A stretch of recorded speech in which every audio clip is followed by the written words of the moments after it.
Grazie Presidente. Sono qui per denunciare la situazione gravissima della sanità in provincia di Agrigento, in cui si è dimesso il primario del pronto soccorso già fortemente in sotto-organico, soltanto 6 medici per 4.500 accessi al mese e l'assistenza a tutti i migranti provenienti da Lampedusa, perché è il nosocomio più vicino.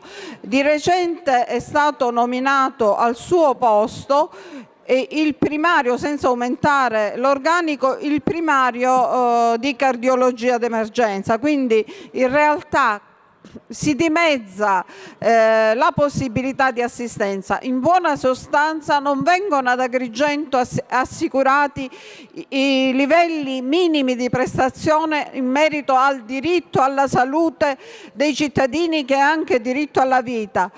Chiedo al Ministro della Salute di intervenire con tutti i suoi poteri, perché il diritto alla salute dei cittadini, è vero che la competenza amministrativa è regionale, ma il diritto della salute è un diritto costituzionale che va garantito dal Ministro della Salute con parità di condizioni a tutti i cittadini. Non si può continuare a morire, perché di questo si tratta, in carenza di assistenza in una provincia così già fortemente disagiata. Oggi c'era il sit-in dei sindaci della provincia di Agrigento, quindi lo Stato deve a questo punto intervenire con tutte le sue possibilità, con tutte le misure adatte a garantire la vita dei cittadini italiani, siciliani e della provincia di Agrigento in particolare. Grazie. Grazie a lei, onorevole Carmina.